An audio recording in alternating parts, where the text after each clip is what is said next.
Hey guys, Mono here.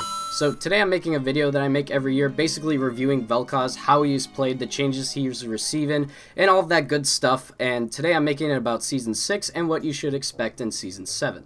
So just as a disclaimer to start this video off, I'll be posting this in r/Velkoz since I'm a moderator there. And I do want to explain how I had about 500 games total with Velkoz in the past 2 seasons, and I'm pretty much always checking win rates, highest build, best mastery, proficiency, all that good stuff, so I know what I'm talking about when it comes to Velkoz, and hopefully you guys can learn something. Alrighty, let's begin. So, just to start the video off, I want to say that it has been a very good year to be a Velkoz main. And when I say that, it's not because Velkoz is particularly strong, but he just hasn't received many changes to nerf him, and I'll explain this in a little bit. So regarding about how strong he's been pretty much over a 50% win ratio, except for right after he got reworked, and then they changed it back 2 patches later, and then he's been sitting at about 52 to 55 win rate the whole entire season, which is really good if you're a Velkoz main. Now that win rate is due to a number of things, but first you have to consider that that's just a statistic. That just means that people who play Velkoz typically win 50-something% of the time. It doesn't necessarily reflect that he's an OP champion of some sort. However, I do think that he's strong in relative to the mid lane meta. Now, we'll come back to the mid lane meta point in a bit, since that's kind of the overall point of this video. But I do want to note the reworks and the AP item changes, and something that made him very, very strong this season. So on patch 6.9, the mid-year mage update hit the server, and basically Velkoz got reworked when many thought he didn't really need a rework. I thought he needed a little bit of a tweaking, in which I think Riot did a good job at least fixing him overall in patch 6.11, but we'll get there in a sec. But essentially Velkoz's Q was buffed massively, his W and E had damage turned down, so the damage was turned down a little bit, and his ultimate was at the time was not very good because the new research mechanic kind of made it so it was really hard to 100 to 0 squishies in the backline. But eventually they changed that to the old way in patch 6.11, and Velkoz was just generally really strong. That's when he stayed at like a 55 win rate for most of the season in the middle of the summer.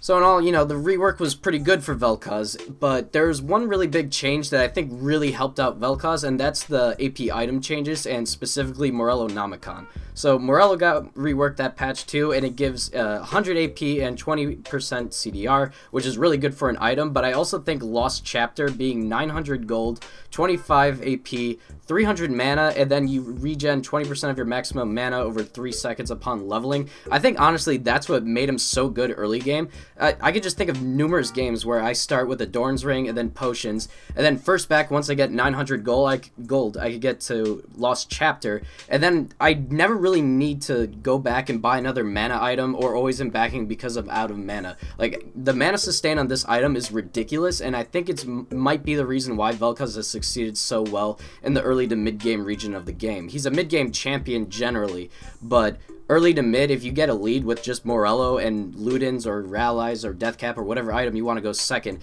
if you have Lost Chapter and build it first, you will not need to worry about mana sustain, especially since most of Velkoz's abilities don't require a lot of mana. So to summarize for that point, I think Morello, Lost Chapter, and the rework just benefited Velkoz. I think that if he didn't get that rework, he would still be in a good spot, especially since Morello is just really, really strong in my opinion on him. However, I do think there are other reasons why he stayed so strong, and that he's been at a 52 to 55 win rate the whole season. So basically one of the main points I want to make about this video is that the mid lane meta has been nerfed pretty hard, or that a lot of mid lane champions have seen nerfs over the course of Season 6. So let's take a look at this graphic I just threw up really quickly. Like, seriously, I made this in like 2 minutes. But the top bar signifies champions that haven't been touched in a while and are considered pretty strong and are sitting at high win rates. The middle champions are all the champions that have gotten pretty significant nerfs, or at least have been worse since the start of Season 6. Some of them don't really apply because they go up and down a lot, so, just take it with a grain of salt. And same with the last bar too. The last bar I wasn't really sure if they're strong or not, since some champions just got reworked, some are only good in certain elos, and some I don't really know about. So the top bar, basically, the reason why those champions are there is because they haven't been touched in a while and are really strong and have good win rates, or they've just been reworked and they're kind of strong at the moment. Although like Katarina and Talon just got nerfed, their changes made them pretty strong. And then if you look at the rest of the champions, they haven't seen many changes since the mid-year mage update, and just in general are strong champions like Velkoz, Ziggs, Annie, Ahri, Brand. All those champions deal a ton of damage and haven't really gotten many changes to those damage numbers. Now if you look at the category below or the row below it, those are champions that have been strong, top tier of the meta, really strong picks, but have been nerfed since the beginning of Season 6, which means that they're just not as strong as they used to be at the beginning of Season 6.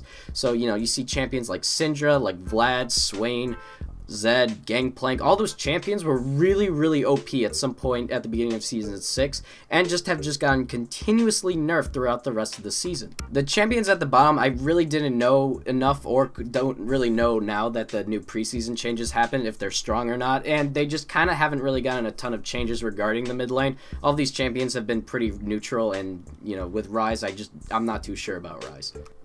So what I'm really trying to prove with this chart is that Velkoz just hasn't gotten changed in a while, and basically all the other mid laners have pretty much gotten nerfed.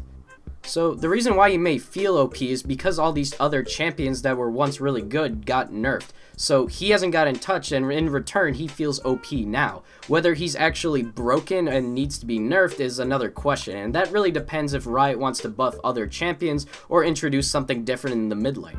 So take that chart with a grain of salt, because I'm not exactly sure how accurate of a claim that is. I think that does have some evidence to back it up, just for the fact that a lot of mid laners saw changes not beneficial for them.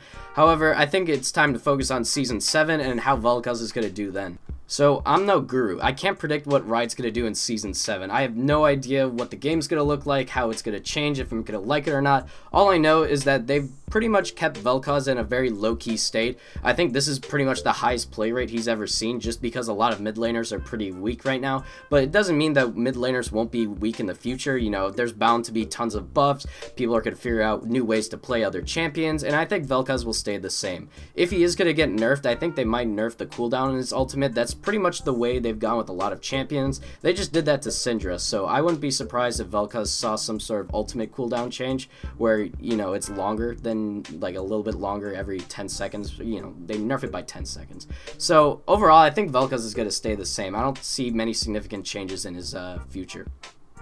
Well, that's all I got for you guys today. Now, I really want to hear what you guys have to say, because I know there's been a lot of controversy recently arguing whether Velkoz is OP or not. If you haven't checked out r/Velkoz, I advise you to do so. There's a lot of cool Velkoz discussion there, and I frequent it pretty often, so I see what you guys write and stuff like that.